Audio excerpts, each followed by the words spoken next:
Ini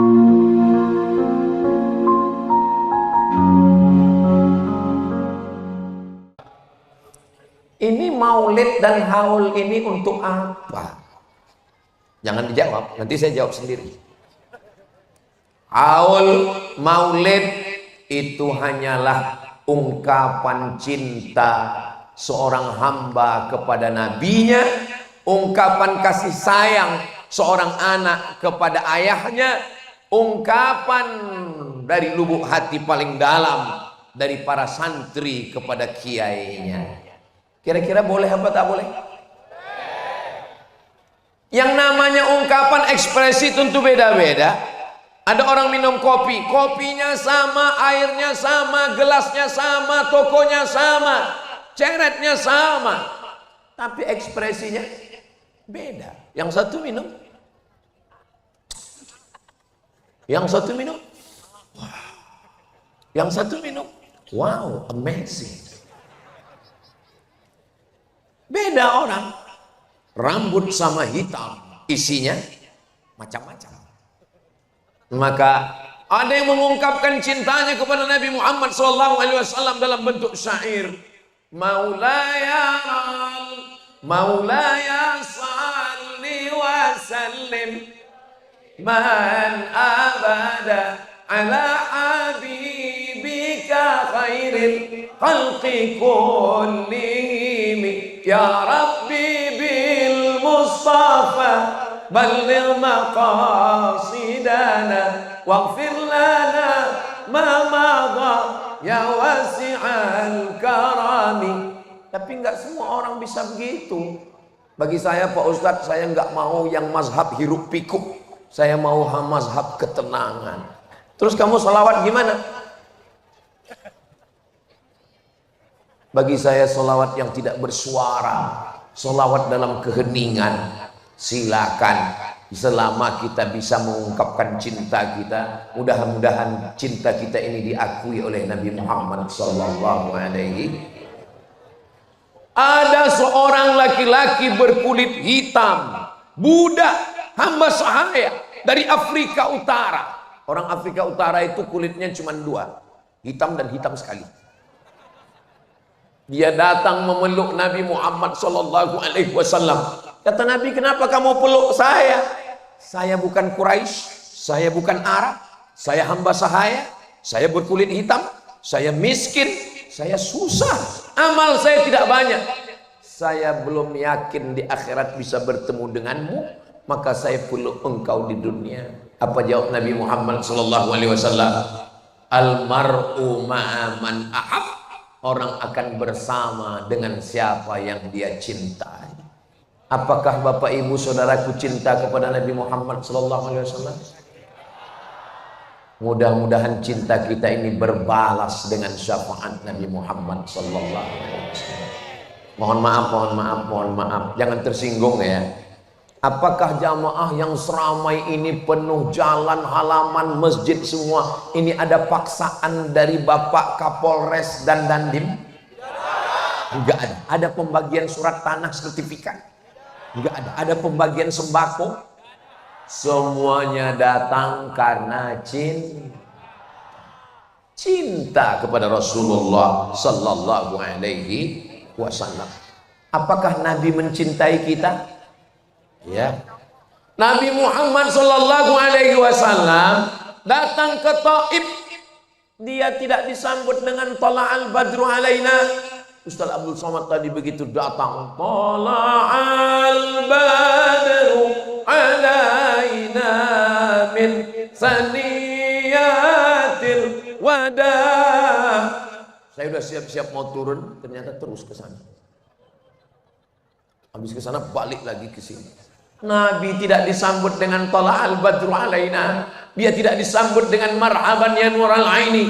Dia tidak disambut dengan marhaban jaddal usaini. Mereka menyambutnya dengan lemparan batu, kayu, tulang onta. Basah sendalnya karena kakinya terluka karena batu yang terkena ke kakinya. Apa kata malaikat Jibril alaihissalam? Ya Muhammad sallallahu alaihi. Kalau sampai darah di kakimu itu menetes ke tanah, aku ratakan Taif itu dengan tanah. Aku ratakan Taif itu dengan bumi. Seandainya saya lah yang menjadi nabi waktu itu, walaupun nggak mungkin namanya Nabi Somad. Seandainya saya dilempar batu, dilempar kayu, dilempar tulang, kaki saya berdarah, tiba-tiba datang malaikat Jibril mengatakan, ya Nabi Somad, andai menetes darah kakimu itu ke tanah, kuratakan mereka dengan tanah. Langsung saya injakkan ke tanah. Apa yang dilakukan Sayyidina wa Maulana Muhammad sallallahu alaihi wasallam? Beliau mengusap kakinya supaya darah itu tidak menetes. Kenapa? Karena cinta, karena sayang, karena kasih. Kita yang mengaku umat Nabi Muhammad sallallahu alaihi wasallam, sudah sampaikah cinta kita? Kalau buat baik sama orang baik biasa. Kalau membalas kebaikan orang dengan kebaikan biasa, tapi membalas lemparan orang dengan rahmat dan kasih sayang itu hanya ada pada diri Sayyidina wa Maulana Muhammad sallallahu alaihi wasallam. Andai kasih sayangnya itu 100, kita dapat 0,01 saja, kita sudah menjadi orang yang pencinta kedatangan kita. Wa ma arsalnaka illa rahmatan lil alamin. Lalu kemudian datang malakul jibal, malaikat jibal, bukit-bukit. Datang malakul jibal, ya Muhammad sallallahu alaihi, tunjukkan 2 bukit yang paling besar di kota Makkah. Pertama Jabal Abi Qubais, yang kedua Jabal Qu'aiqian. Aku akan cabut, akan aku timpakan ke Taif, mati mereka semua. Apa yang dilakukan Nabi Muhammad sallallahu alaihi wasallam? Nabi mengangkat tangannya. Ilahi, wahai Tuhanku, ilaika ashku dha'fa quwwati, kepada engkau aku mengadukan kelemahanku, wa qillata hilati, ketidakberdayaanku, wa hawani 'alan nas, aku terhina di hadapan manusia. Anta Rabbul mustad'afin, engkau Rabb, Tuhan, pencipta, pemberi rezeki, pemelihara orang-orang yang lemah. Asallah an yukhrij min aslabihim man ya'budullaha wa la yusyrika bihi syai'a. Ya Allah, keluarkan dari tulang sulbi mereka, keluarkan anak cucu mereka, orang-orang yang menyembahmu dan tidak akan mempersekutukanmu dengan apapun. Apakah doa Nabi dikabulkan Allah? Ya, 100% penduduk Taif sekarang muslim. Nenek moyangnya dulu melempar Nabi, menganiaya Nabi, menzolimi Nabi, membuat kaki Nabi berdarah.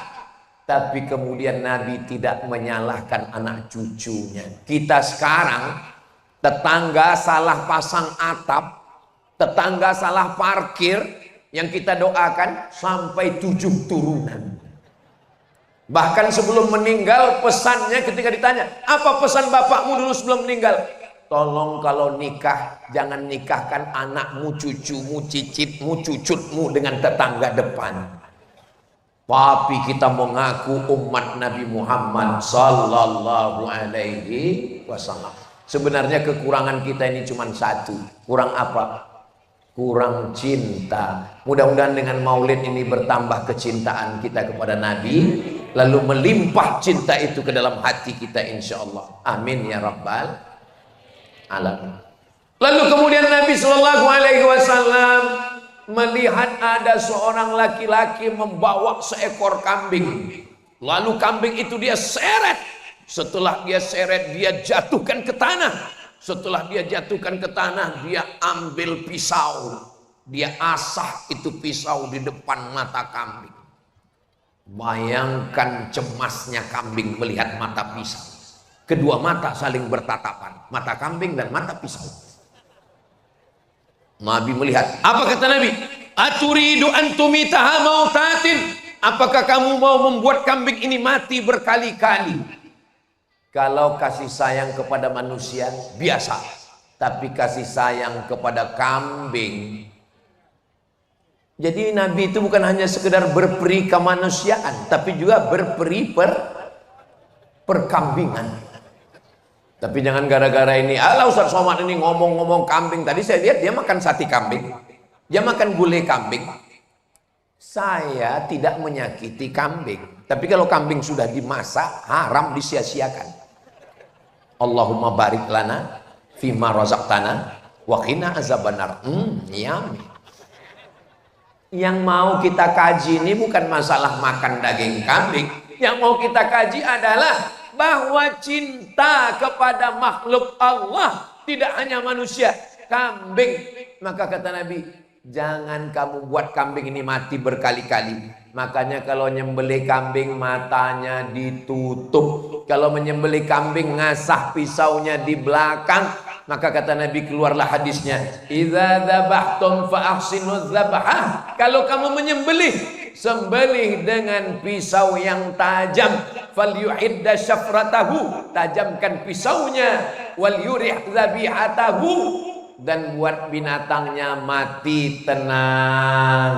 Ini hanya ada pada ajaran Islam. Sekarang coba periksa rumah potong yang cerita teman saya, kawan saya, sahabat saya masuk ke dalam rumah potong hewan RPH. Ternyata ada hewan sapi, kerbau, kambing, lembu yang matinya karena disiram air. Diambil selang, dihidupkan keran, dimasukkan ke mulutnya sampai tersedak. Kenapa tidak disembelih? Supaya dagingnya berat karena darah campur dengan daging dengan air. Namanya daging sapi gerobokan, bercampur semua. Dimakan sapinya, dan setelah dimakan kena penyakit namanya medco, med gila, ko sapi, sapi gila. Padahal ajaran Islam sudah mengajarkan sembelih dengan baik, bakterinya, racunnya, kumannya keluar. Karena semua bakteri, kuman ada dalam darah. Setelah darahnya keluar, masaknya juga matang, betul-betul matang. Kenapa orang barat, Eropa, Amerika, Jepang, Korea kena penyakit medco? Sapinya tidak dipotong, sapinya cuman di strum listrik, namanya apa namanya ya?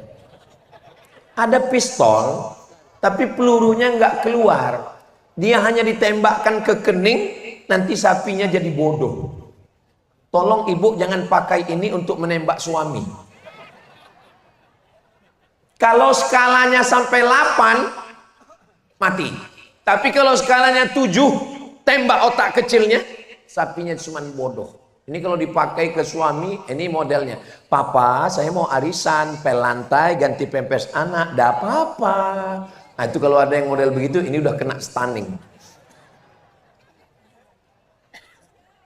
Sapinya tidak disembelih, hanya ditembak otak kecilnya, disetrum listrik, mati. Dagingnya nyampur dengan darah, darahnya kuman bakteri, dipotong kecil-kecil, diletakkan di atas api, enggak matang, bolak-balik barbecue. Begitu dimakan selesai, langsung kumat gila sapi. Saudara yang dimuliakan Allah Subhanahu wa taala, 14 abad yang lalu Nabi sudah mengajarkan berperi persapian, perkambingan, perkebauan, perontaan. Idza qataltum fa ahsinul qitlah. Kalau membunuh, bunuh dengan baik. Bagaimana dengan bunuh dengan baik? Sekali pukul mati. Tidur siang di bawah pohon kelapa, datang lalat terbang. Mencari tempat landing. Dia lihat ada airport. Dia pun mendarat. Lalu kemudian sakit hati, tangkap lalat. Kamu yang sudah mengganggu saya. Hari ini copot sayapnya satu. Besok copot satu lagi. Copot kakinya. Tidak boleh menyakiti binatang. Kata Nabi, idza qataltum fa ahsinul qitlah. Kalau membunuh, bunuh dengan baik. Sekali pukul, mati.